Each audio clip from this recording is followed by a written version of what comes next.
اذكروا الصلاة على النبي. Takbir. Mudah-mudahan apa yang dibaca dalam dua qasidah tersebut, semoga Allah Subhanahu wa taala memberikan taufik dan memberikan hidayah menjadi sebuah fakta dan menjadi inayah bagi kita semua. Amin ya rabbal. Dan mudah-mudahan Allah senantiasa menjaga imam besar kita dari berbagai bentuk makar-makar musuh-musuh Allah. Amin ya rabbal. Baik, sebelum kita mendengar amanah dari imam besar, maka kita akan mendengar tausiah dari tamu istimewa kita, Ustadz Abdul Somad. Kepada beliau kami persilakan. Sallu ala Nabi.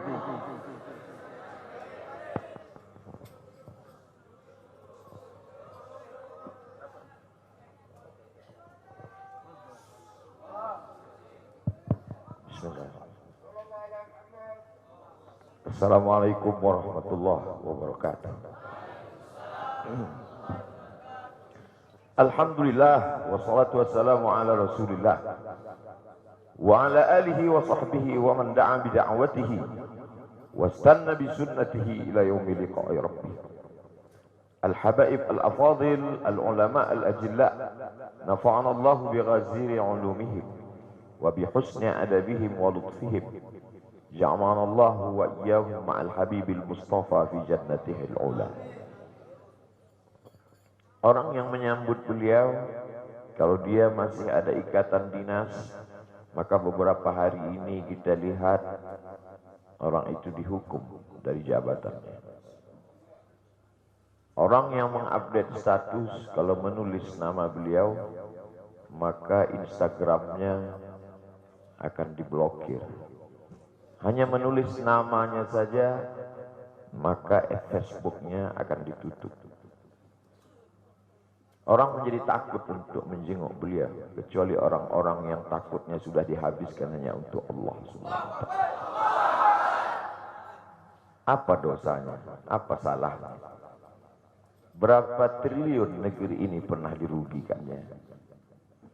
Berapa sumber daya alam, minyak, batu bara, nikel, uranium yang pernah dijualnya ke luar negeri?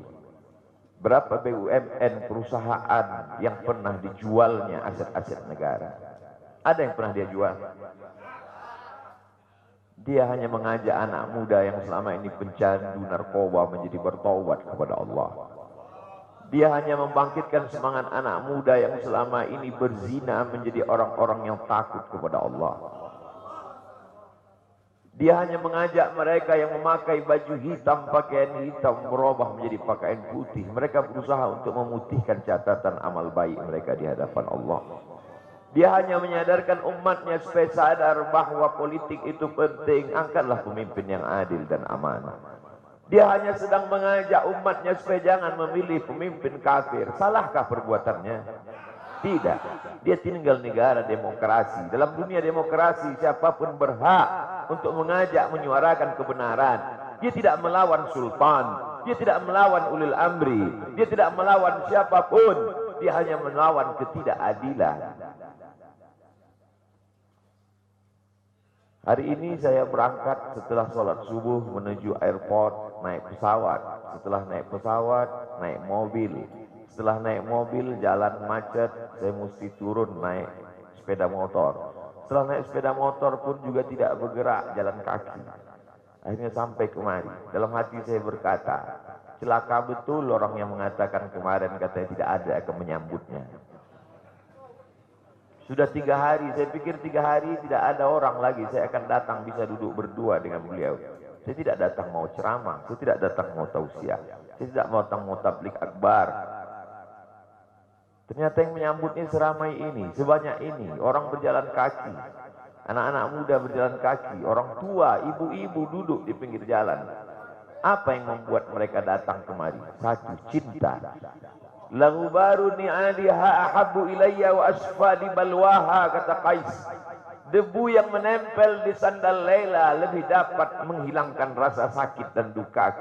Hanya cinta kepada Laila, apalagi cinta kepada zuriat Nabi Muhammad sallallahu alaihi wasallam. Andai engkau orang alim, andai engkau hafal kitab, andai engkau mengerti kitab kuning, banyak ilmumu, tapi ada kebencianmu kepada ahli bait Rasulullah SAW, hilang keberkahan ilmu. Andai engkau punya derajat seperti seorang wali, andai engkau diangkat Allah sebagai wali, maka jatuh derajat kewalianmu hanya karena kebencianmu kepada ahli bait. Apa kata Kiai Haji Maimun Zubair? Ahli bait itu seperti Quran yang lapuk. Andai ada ahli bait itu yang nakal, yang jahat sekalipun, dia tetaplah seperti Quran yang lapuk. Quran yang buruk, andai titiknya sudah tidak ada lagi, tak akan mungkin kau akan buang. Kau tetap juga akan jaga dia, kau akan cium dia. Kenapa? La yamassuhu illal mutahharun. Allah yang mensucikan. Seorang sahabat Nabi disuruh membuang air bekas daripada bekam Rasulullah SAW. Buanglah ini, kata Rasulullah. Lalu kemudian beliau pergi ke belakang. Setelah itu dia datang lagi menghadap Rasulullah SAW. Rasul tahu apa yang dia lakukan, karena Nabi dapat wahyu, Nabi terbuka hijab, tapi Nabi ingin bertanya kepada dia. Bukan Nabi tidak tahu, Nabi tahu, diberikan Allah pemberitahuan. Nabi ingin memberitahu siapa yang tidak tahu. Kemana darah bekam tadi kau buat, kata Nabi. Ku minum ya Rasulullah. Mengapa engkau minum? Karena aku tahu bahwa darah yang mengalir dalam diriku membuat aku haram tersentuh api neraka. Mengalir darah itu dari dia kepada Sayyidatuna Fatimah, dari Fatimah kepada Sayyidina Al-Hasan, dari Sayyidina Al-Hasan ada juga kepada Sayyidina Al-Husain, dari Sayyidina Al-Husain kepada Sayyidina Ali Zainal Abidin, dari Zainal Abidin kepada Sayyidina Muhammad Al-Baqir, dari Sayyidina Muhammad Al-Baqir mengalir darah itu kepada Sayyidina Ja'far Sadiq, dari Ja'far Sadiq mengalir kepada Sayyidina Ali Al-Uraidi, dari Ali Al-Uraidi mengalir darah itu kepada Sayyidina Muhammad An-Naqib, dari Muhammad An-Naqib mengalir darah itu kepada Sayyidina Isa sampai kepada Sayyidina Ahmad bin Isa Al-Muhajir. Lalu kemudian darah itu mengalir kepada Imam As-Saggaf, Al-Idrus, Al-Haddad, Al-Attas, dan salah satunya adalah bin Syihab, dan salah satu dari zuriat bin Syihab itu adalah Sayyidi Al-Imam Al-Akbar Al-Habib Muhammad Rizik Syihab. Kalau mau hidup tenang, beliau sudah tenang dengan anak menantunya, dengan cucunya, dengan ilmunya. Beliau meraih gelar LC dari Universitas Imam Muhammad Ibn Saud. Dia cukup dengan majlis-majlis maulidnya, cukup. Mengapa dia bersusah payah? Mengapa dia mesti kena fitnah? Dia hanya mengikut darah Sayyidina Al-Husain. Kalau mengikut Sayyidina Al-Hasan lembut, mengikut Sayyidina Al-Hasan lembut sentuhannya. Maka para ahli bait ini mengikut dua aliran, Sayyidina Al-Hasan dan Sayyidina Al-Husain. Kedua-duanya saya cintai. Habaib yang mengikut Sayyidina Al-Hasan, saya datang, saya cium tangan mereka, saya bersilaturahim, lembut gaya mereka. Tapi mereka semua mengajak untuk mencintai Sayyidina wa Maulana Muhammad sallallahu alaihi wasallam. Tapi ada yang seperti Sayyidina Al-Husain, menggelegar suaranya, dia hunuskan pedangnya untuk musuh-musuh Allah. Keduanya adalah sama-sama diridhai Allah. Innal Hasan wal Husain sayyida syababi ahli jannah. Yang mencintai Sayyidina Al-Hasan, mencintai Sayyidina Al-Husain, yang mencintai zuriat mereka, keturunan mereka, maka dengan cinta itu bekal kita menghadap Rasulullah sallallahu alaihi wasallam. Andai aku dihadapkan nanti menghadap Allah, tahajudku tak sebanyak Imam Ahmad bin Hanbal, 300 raka'ah fil yaumi wal lailah, 300 rakaat sehari semalam.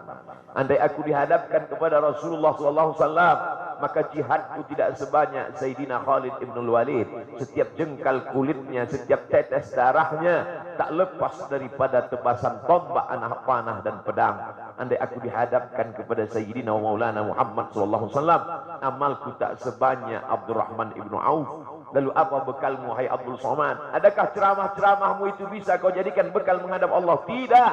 Sebagiannya sudah diambil oleh tatapan mataku melihat berapa subscriber, follower, dan viewer.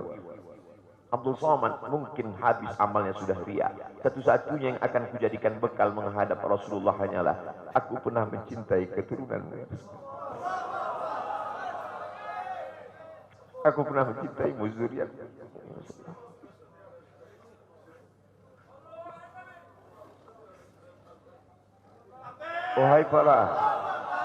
Wahai para pelaku pembuat dosa, wahai para pezina, wahai para peminum khamar yang belum bertaubat, kalau kalian belum sanggup untuk berbuat baik, kalau kalian belum mampu untuk beramal soleh, paling tidak jangan kalian sakiti zuriat Rasulullah.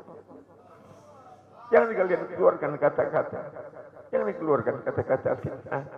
Bagaimana kalian akan menghadap Rasulullah? Bagaimana kalian akan menghadap Rasulullah? Pada saat itu seluruh umat berkumpul menghadap Nabi Adam alaihissalam. Kami tidak sanggup berdiri di padang mahsyar ini, wahai Adam. Menghadaplah kepada Allah. Kata Adam, aku tidak sanggup menghadap Allah. Karena dulu Allah berkata, la taqraba hadhihi syajarah. Jangan kau dekati pohon kuldi ini, tapi aku malah memakannya, ya Allah. Mereka datang menghadap Nabi Nuh alaihissalam. Kata Nabi Nuh, aku tak sanggup menghadap Allah. Karena anakku durhaka. Sa'awi ila jalalin ya'simuni minal ma'. Aku akan naik ke atas bahtera perahu yang bisa menyelamatkan aku dari air. Aku tak sanggup menghadap Allah, kata Nabi Nuh alaihissalam. Mereka menghadap kepada Nabi Musa, aku tak mampu, kata Nabi Musa. Mereka menghadap kepada Nabi Isa, aku pun malu kepada Allah.